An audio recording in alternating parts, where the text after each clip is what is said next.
I love that voice recording in progress. That's so cool. We are back on Ultimate Sports Network. We're going to talk a little football, talk a little AFC East football. We're going to talk a little New York Jets football. And as I always do, since I always mess up people's names and all that stuff, Alex, please introduce yourself and let people know what's going on. What's going on, everyone? Alex Cuesta here. I'm the owner of the Opinions Podcast Network, host of the Sports Opinions Podcast, a show that I was just telling Frank has been on hiatus for a little bit, but generally it's an interview show. I had Frank on a little while ago. I interview interesting people. Every once in a while I go on solo, but generally talk to a bunch of interesting people in sports, talk about whatever they want to talk about. You can go check that out. Anywhere you can find a podcast, you'll see all my past episodes. I have 100+ episodes there. You can go watch a bunch of them on YouTube. So you can go check that out. And also, if you can't tell, I'm an avid Jets fan. So that's why I'm here to talk some Jets football. Well, we connected, and I had to go back. Well, it's been over a year ago. Yeah. And it doesn't seem like it's been that long, but now I'm realizing all the time that's happened and all the stuff that's happened. Like, okay. So this is, in case you guys don't know, Alex is one of our go-to guys. We don't have him on a lot, but when we say we need something good, like, oh, Alex. Appreciate that. We're going to talk a little Jets. Why don't you kick us off with what has happened since last season and all of that season stuff? Where are we moving forward from? So everyone sit down, buckle up. I think we're going to be here for 5 hours. The Jets have had a complete and total, essentially an overhaul. There's familiar faces there, but very few and far in between. It starts off with a new coach. Robert Saleh was brought in, former defensive coordinator of the San Francisco 49ers. He seems to have the right attitude. He's saying all the right things, doing all the right things right now. But being a Jets fan, and my fellow Jets fans know, it's yet to be seen. We'll see what happens when we have to make that first, when he has to make that first big call where he should have taken a timeout, shouldn't have taken a timeout, these types of things, kicking the field goal, icing the other kicker, the little things that make a coach a coach. So he's very rah-rah, he's very serious. All gas, no break is his phrase, and it's awesome. Other new things, we have a new quarterback. I think everyone knows that. Zach Wilson came in, number 2 draft pick, high hopes out of BYU. Admittedly, he was not my guy, but at the same time, Sam Darnold wasn't my guy either, but I get behind and root for whoever we have. Right now, Wilson seems to be, crossing all the T's, dotting all the I's. So here's the hopes. And COVID's not as big of a factor right now. So that's another big change that we're going to have fans in the stadium.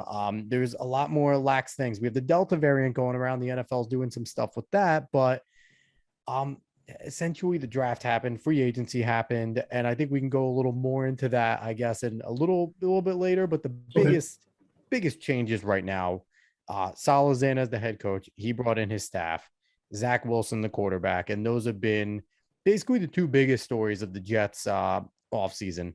So those are the 2 big ones right now. Well, I think we all knew there was going to be a new coach. Yeah. I don't think that was anybody's surprise. No. But even though we didn't know how the draft was going to shake out because of all the variables, but we knew it was a quarterback-heavy draft, at least according to how they were going to draft it. Maybe they aren't as good, but let's just go with that. But did you think once we realized it was going to be a quarterback-heavy draft that your guy you just got a couple years ago was going to be gone? I didn't know who the Jets were going to go with initially. Trevor Lawrence was off the board already. He was going number 1. There was a no-brainer, no doubt about that. I personally wanted Trey Lance out of North Dakota State. I liked everything he brought. Ironically, he's over at the San Francisco 49ers, which it's funny that he's over there now. Saleh's with us. But that was the guy that I wanted. Now, Zach Wilson kind of won me over because I watched his pro day live, and that was a big thing this year. The rookie quarterbacks pro days were huge for whatever reason this year.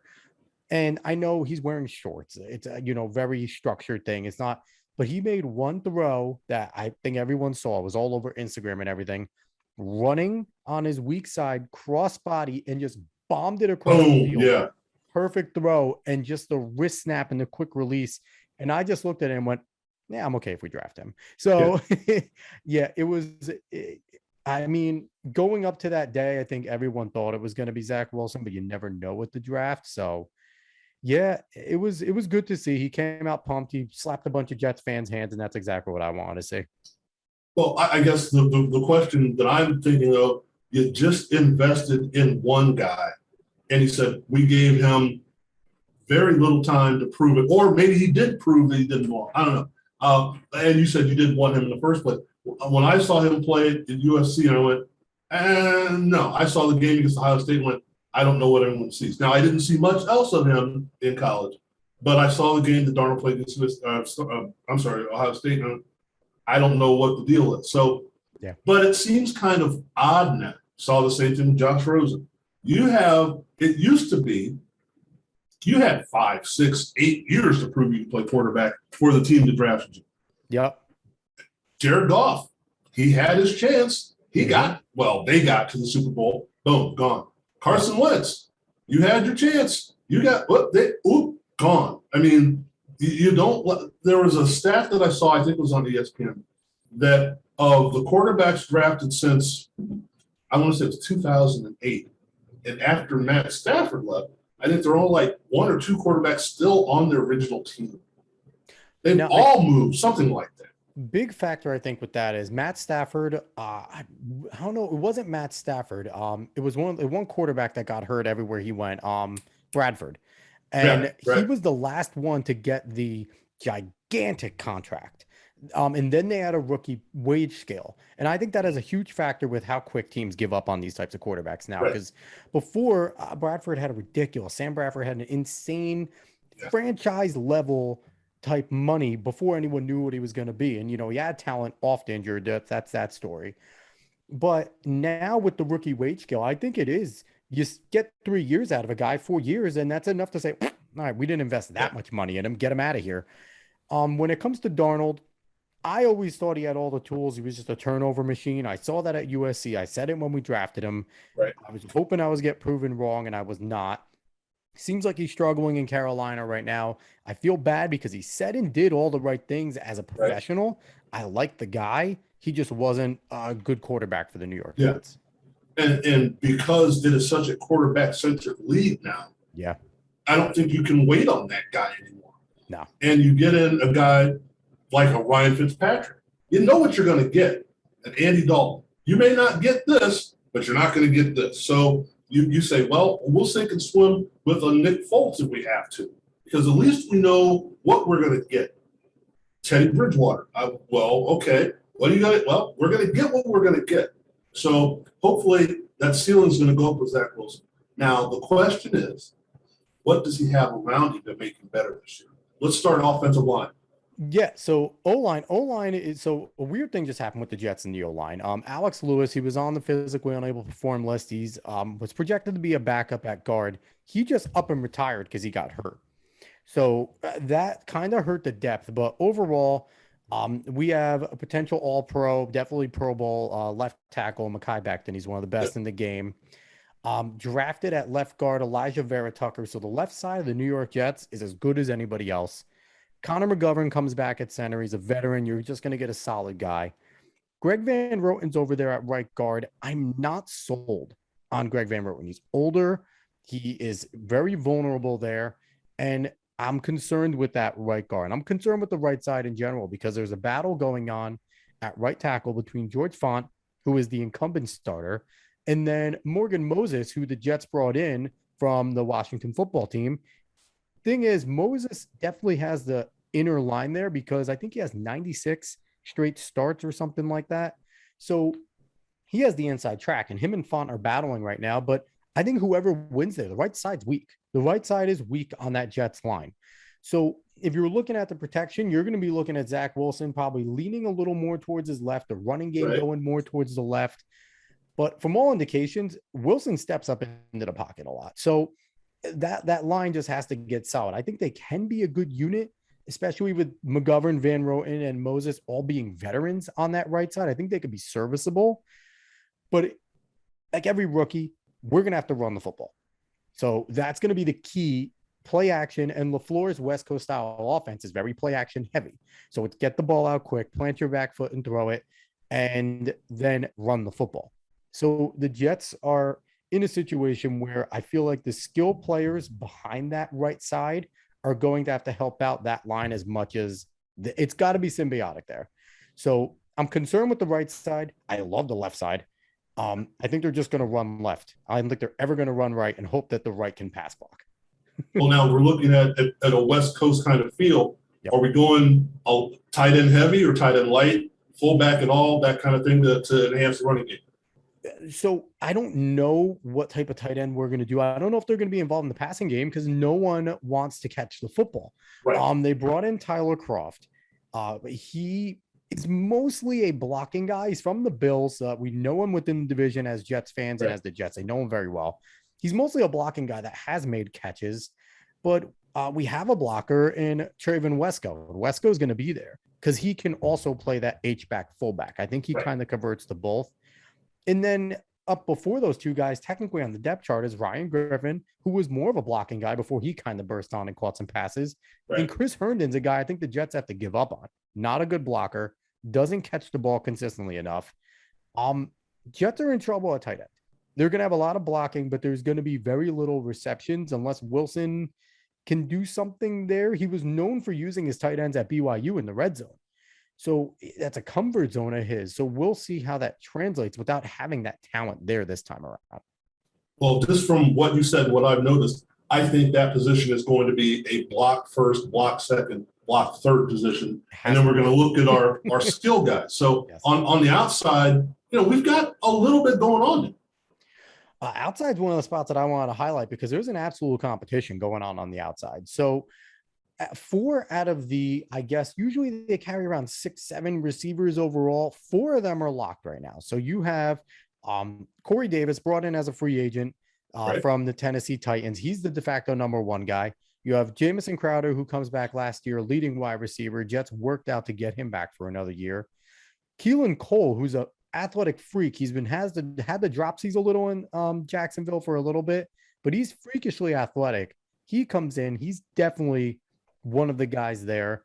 And then surprisingly, rookie Elijah Moore, which maybe not be surprising if you heard AJ Brown gush over him after the draft, but rookie Elijah Moore has been, outside of Carl Lawson on the defensive side, he's been the most dynamic player in training camp. And Jamison Crowder needs to look over his shoulder because Elijah Moore probably will usurp him. So those 4 guys are set. Now, the battle that you're going to see in the wide receiver position is for spots number 5 and spots number 6. And there are 4 names that I have there that are really fighting for it. Now, Denzel Mims was a 2nd-round pick last year, oft injured, but when he played, he showed flashes. He has gotten a lot of flack for training camp. The whole entire notes on him in training camp is he's not a good fit for the West Coast offense. Right. And but what we've been seeing lately, and I pay attention to a lot of the training camp stuff. Connor Hughes is fantastic on Twitter for covering everything that goes on in training camp. He's my favorite guy to pay attention to. He's been saying, Mims has been coming along. He's working hard. He's studying film. He's staying late, and he's been having better practices. He had a good preseason game against the Giants. So he's in the mix. More than likely, he's safe as a 2nd-round pick. He's more than likely going to take that 1 spot. Now, behind him, Braxton Barrios, who's a fan favorite. Short, little shifty guy, plays a lot like a Wes Welker, made some very good plays for a bad team last year and the year before. He's a guy I think a lot of people are rooting for. But Vincent Smith is a guy that had a lot of promise last year, got hurt, was one of the starting wide receivers last year. So he's a guy that you're going to have to watch in that mix. And last but not least, Josh Malone just put his name in the hat today, which is the 18th of August. Joint practice against the Packers. He had 3 long catches. Yes, he's with the reserves, but had 3 very nice long catches. So he's throwing his name right in that hat. So you have a 4-man battle essentially for 2 spots, maybe 3 if they think that the guy's good enough for depth. Man, it's exciting. Barrios has an edge too because he's a return guy. He's a backup return guy, punt returner. So Barrios might jump in there, but you never know. You can always find another guy to do that. When do we have to solidify that mix so they can get reps and get consistent with a rookie quarterback? Man. Well, one thing that they've been doing in training camp is they've been rotating what is it right now? Well, before there was a ton of wide receivers. They just Right. made cuts to 83 today, actually, today or yesterday. And right now it looks like they're carrying 12, and essentially all 12 have been rotating it. The Right. only guys that have been consistently only going with the ones have been Davis, Crowder, and Cole. Everyone else rotates generally. So all of these guys essentially have had a chance to get reps with Zach Wilson. So, which is a good thing because you don't know who's going to be there out of that top group. So Wilson is getting rapport with all of them, especially Elijah Moore. But I think that kind of staves off that getting the rapport with Zach Wilson because Salah's doing it the right way in that sense, getting everybody reps there. And now that we look at, if we don't have that kind of blend there, and as you said, Salah is a defensive guy, so he's going to want a run game. Yep. What does the run game look like? Whew, that is another battle. Right. Tevin Coleman brought in from free agency. He is still a speedster. Apparently, he hasn't lost a step. He suffered from injuries last year, but he looks great. Michael Carter's a rookie from North Carolina, brought in 1,000-yard guy 2 years in a row with a committee in North Carolina. He's small, right. He's shifty, but he's extremely fast and very good as well. And then you have three guys returning that actually was a bright spot in last year's bad team. Michael Perrine is essentially the leader of that group, being a draft pick, but he's behind guys like Ty Johnson. Ty Johnson started the preseason game against the Giants, and he runs the football like a starting running back. And then you also have Josh Adams back there. He's not having a great camp and is definitely the one that I think is going to get cut first, but he's also in the mix. So you have a 5-man group to maybe keep 3. Michael Carter's there. I'm telling you, Michael Carter's there. Tevin Coleman's there. It's essentially Perrine, Johnson, and Adams. And I think Johnson actually has the inside track out of those 3 guys because of how hard he runs. And you're looking at somebody like, if they go away, they're not coming back. Someone's going to pick them up. So Josh Adams and Perrine are both gone, and they're going to another team. They're not, they're not practice squad guys. They're not practice squad guys at all. Well, and so the overall take on the offense is not going to be explosive, but it could be consistent. However, the one caveat that I see, and go ahead and enlighten me a little bit more, if Zach Wilson either doesn't pan out or goes down, what happens? Another battle. Backup quarterback's a battle for the Jets. Mike White and James Morgan were on the roster last year. Neither of them have ever taken an NFL game snap. So they brought in Josh Johnson, who 3 years ago was on the Jets roster, just for veteran presence. Mike White's been playing really well. So essentially, Mike White, I think, has locked up that number 2 spot.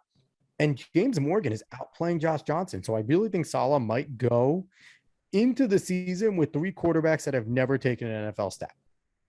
Well, and we know what, but we know, and I'm sure he understands, and then get apples and oranges. But when he was in San Francisco and Jimmy G went down, you had guys that played well that most people had never heard of before. Yeah. Now they kept them afloat for a while, and I'm not sure that anyone was the long-term answer.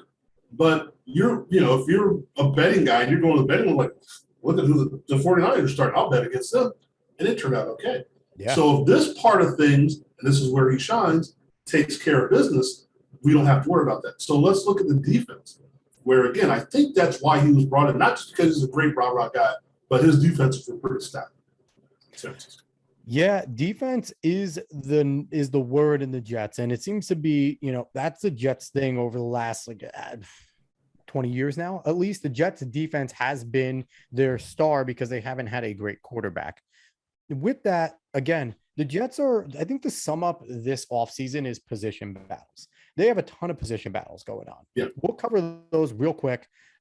Weak side linebacker, Blake Cashman was the guy coming back to take it, but rookie draft pick, Hamza, I'm going to mess up his name, Nasser-Al-Din, and I just watched the One Jets drive where CJ Mosley's mic'd up. He says his name correctly. I still didn't get it. Somebody finally got it right because I messed it up 3 times. CJ Mosley, listen, go watch One Jets drive. CJ Mosley asks him how to say his name. But Nasser-Al-Din, he has the inside track. He's been a monster.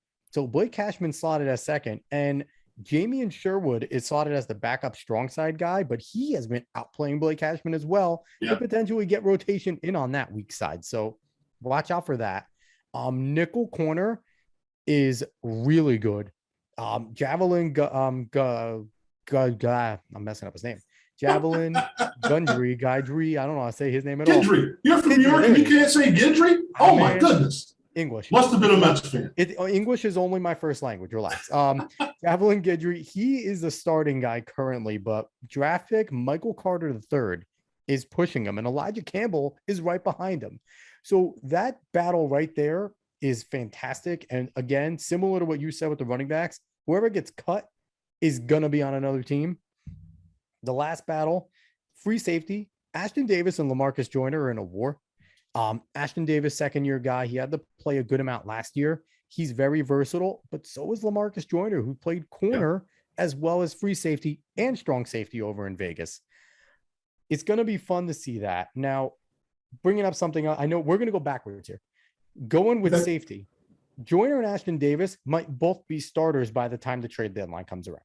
Because I don't see Marcus May being on this football team all season. As much as I love Marcus May, Joe Douglas, the Jets could not get a long-term deal with the franchise tag Marcus May, who is a safety that really stepped up and did everything Jamal Adams did last year. And I think he was better than Jamal in ways because he could still cover. Jamal cannot cover. Right. He wanted a big deal. I think the Jets were hoping that they could do a wait and see year. But now that Jamal Adams just got 4 years, $70 million to make him the richest safety in the league, Marcus May is going to want basically that same deal, maybe a little bit less money, and the Jets are not going to give it to him. Not bad, right?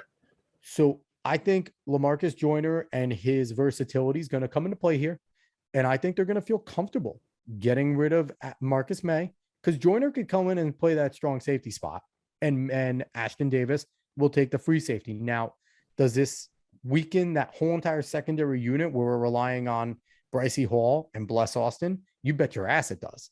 And the nickel is a battle with a bunch of rookies. That secondary is suspect on the New York Jets. But with a year that we're probably going to maybe win 6-7 games at best, it's a good time to experiment and get it right this year. So that's what I think of the secondary. The nice thing about all of that is that you've got CJ Mosley. And when you add CJ Mosley to the mix, that makes, I think, everything else better, even if it's not because of what he does. And he's 20 pounds lighter, CJ Mosley. Right. He was told when the new group came in of Rob Saleh and his team of coaches, he's going to be asked to do a lot more coverage. And CJ Mosley has never been the most fleet of foot guy. He worked his tail off, dropped 20 pounds, is as light as he's ever been since he came in the league. I think he's at 231 right now. He was always in the high 240s, low 250s. So he dropped a lot of weight and he's looked great. He's been flying around the field. If he comes back as CJ Mosley, it is going to make up for a lot of scars in the back end. Right. With him, the Jets brought in free agency Jared Davis from Detroit, who is another super athletic guy, another guy that can cover. Jared Davis has very good coverage skills. He has good speed around the end. You're going to see some sacks and some good things out of him. And then we talked about the battle for the other side, the weak side linebackers. Nisser Al-Din has the inside tracked with Sherwood and Cashman knocking on the door. So the unit should be solid, potentially exceptional if Mosley has the type of season he can have. And the rotation in there isn't too bad either. There's some good guys behind them to give him breathers. And then starting up front, it's an interesting mix of what you have of guys from other teams, guys that you've been grooming along. I like what they're doing. I just don't know if it's going to gel. The defensive line is potentially the second best defensive line in the NFL, behind only the Steelers and maybe the Rams. And the Rams are going to challenge. But this defensive line, so Carl Lawson has been a freak all camp. And reports today in the joint practice says nothing has changed. He beat up on the Packers a little bit, especially in red zone drills. Expecting a lot out of Carl Lawson this year. Quinnen Williams had a breakout season last year. No reason to think that he doesn't have another one. Right. Folorunso Fatukasi, who is another talented individual up front in the middle. He's going to get the start there. But there's also Sheldon Rankins and Nathan Shepard that are also going to push him. They're a full rotation there on those guys. And then you look on the other side, Kyle Phillips is slated as a starter, but I'm telling you right now, John Franklin Myers is probably the starter. And Bryce Huff is right there. He had a great scrimmage today and had a really good preseason game. That group is 3 rows deep. That can be a special unit. Now, health plays a big factor because I don't want to see Rankins, Vinny Curry, and Myers and those guys, Franklin Myers, my starters. But if you're bringing these guys in and you can keep the guys healthy, this is reminiscent of the Philadelphia Eagles Super Bowl line, defensive line, where whoever was on the field, you were getting sacks, you were getting pressure, and Robert Saleh and this defense and this team is going to rely on those 4 to get pressure on their own to make sure that we can play defense, that the nickel can be comfortable, to take the pressure off Bless Austin and Brycey Hall and Joyner and May and Davis. So as much as this unit's talented, the pressure is on this unit, but guys like Rankins, Curry, Lawson have been there before. They know how to play. They're veterans. So they're going to anchor this unit and keep them grounded. So I'm excited for that unit. And I think the Jets can win a lot of 10-7, 13, reminiscent of Mark Sanchez type win games. Mm-hmm. And that was exactly where I was going to go, because now you're looking at maybe not that explosive offense, but a pretty solid defense. And you know when you have that, you got to start looking at your field position, your special teams. So where do we look at as far as changing field position with our punters, and where do we look at consistency from the field position? It's going to be interesting this year because the West Coast offense lends itself to a guy like Zach Wilson, I think, which is interesting because he's a good guy at planting his foot and getting rid of the ball. Whether it's perfect or not, he's going to plant his foot and get rid of the ball. That's all we've seen. So I think the Jets are going to win the field position battle a lot this year, because if you add the speed of a Tevin Coleman and a Michael Carter, these guys are guys that could take screens to the house. So I do think that we're going to see the Jets playing the field position game, but winning it a lot and putting a lot of pressure on a lot of football teams to march it out of their between their 20s, their 20 to the end zone. And that defense is going to put a lot of pressure on them to punt it deep. So I think the Jets in most games, weird as it's going to say, I feel like the Jets are going to be in control of most games this year. Whether they win them, who knows?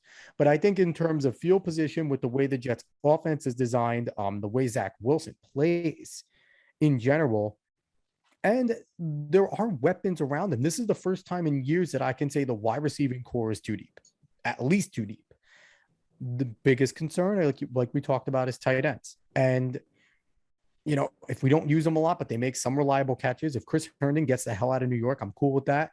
But, yeah, I think the Jets are going to have to play the field position game, but I think they're going to play it well this year.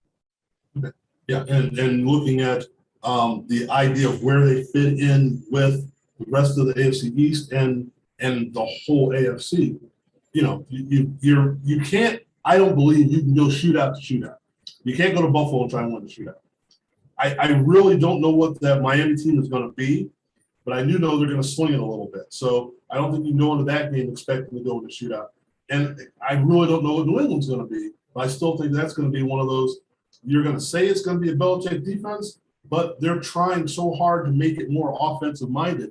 I think you're going to have to go in and say, you know, if we have to go three and out, and keep punting the ball deep, going that way. But what's your outlook for the AFC East in general?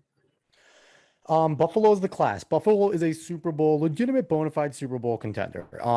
It hurts me to say it, but to say anything otherwise is lying to yourself as a football fan. Yep. Josh Allen's actually the guy that I wanted in that Darnold Rosen draft. He was the guy that I really wanted. But he's turned out all right. He got the money deserved this year. He's a tough guy to contain in every which way. He can run. He has a cannon. He got much more accurate last year. You know, he worked very hard. So Buffalo's the class. In a 17-game season, I think 12 wins is very in their range.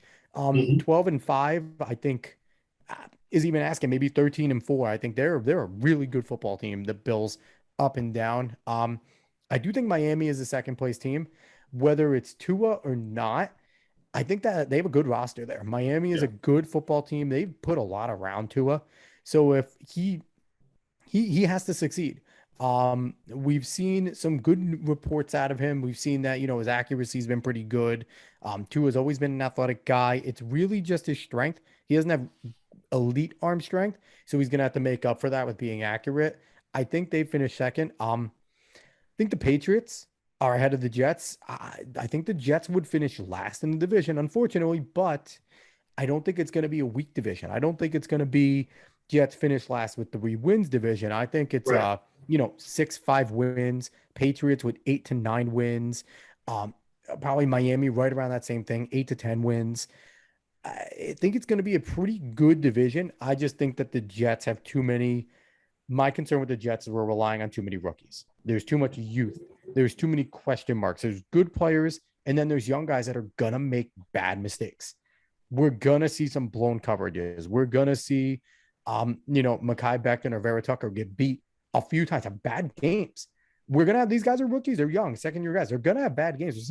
We're going to see Zach Wilson throw 4 picks. We're going to see these types of things, and it's going to be frustrating because then we're going to see the talent that they have. This is a tough year. It's going to be a year where we see what we can be as a football team, but the Jets just aren't there. So unfortunately, I'm predicting my Jets in the cellar, but it's not going to be an embarrassing cellar prediction. Well, and one thing that you're going to have as well, and not that it's a good thing or a bad thing, it's just a fact of life, you have a rookie head coach. Yep. So there is going to be a time, count on it, that he's going to go, oops, he's not going to be perfect. Now, will it cost him a game? Maybe not, but it might. You just never know. And that's the nature of being a rookie head coach. He's not going to have everything perfect right away. And so it may come up and bite him in the butt every now and then, but, you want to live that if everything else works out okay. So overall, I don't disagree with that, though I think the optimism that most people will have because of a quarterback, I think we're seeing that what we're seeing in the last few years, you've got to temper that. I'm a Browns guy with, Baker Mayfield, let's let him play first. Yeah. Okay. Let's let him play first and see what happens. Not to say that there's anything wrong with Zach Wilson, but the Jets fans in general were saying the same thing about Darnold just a couple years ago. So let's see how it plays out. Now I'm hoping for Justin Herbert. Yep. But we might get a Peyton Manning year. And if we get a Peyton Manning rookie year, but a Peyton Manning career, I'm okay with that. That's cool. Yeah. I even settle for Eli. Yeah. Now I'm going to say this because you told me something without saying. Got to be a Mets fan because you didn't get Guidry. Louisiana Lightning, Ron Guidry. If you didn't get that, I'm sorry. I'm actually a Yankees fan. Yeah, so that's bad. That's bad. If you just in somewhere in your head, you didn't dial back Ron Guidry from back in the day. That's I had a brain fart. And it's funny because the Yankees are actually sitting on my phone right now beating the Red Sox. So I'm a happy guy right now. Well, Alex, thanks again. Always good talking to you. We'll get this up and ready to roll. And, it looks like, well, for one thing, we've got football back with people in the stands. That's the key. But it looks like it's going to be positive because we had that hanging over our heads last year. Then the offseason, we're hanging over our heads. What are we going to do about the quarterback? Not necessarily because of him, but because of what was available. Yep. So I'm interested to see how that plays out just because how we value the position or how we value the new versus the not so new. I mean, I said you drafted the guy, give him a chance. And 2 years may have been all that you need to give him. I don't know. We'll see. Yep. All right. Well, like I said, and for the people that don't know where to find you, I know you said at the beginning, but tell them where you can be found, and we'll roll from there. All right. Again, Alex Cuesta. Find me on Twitter and Instagram at @_Quest30. Find Opinions Podcast Network on Twitter and Instagram at I think one is The Real OPN and the other is Opinions Podcast Network. Twitter is The Real OPN. Opinions Podcast Network on Instagram. Sports Opinions, Sports Opinion 30 on Instagram. Sports Opinions 30 on Twitter. So a few little distinguishing because someone I guess had one on one of this. So right. Yeah.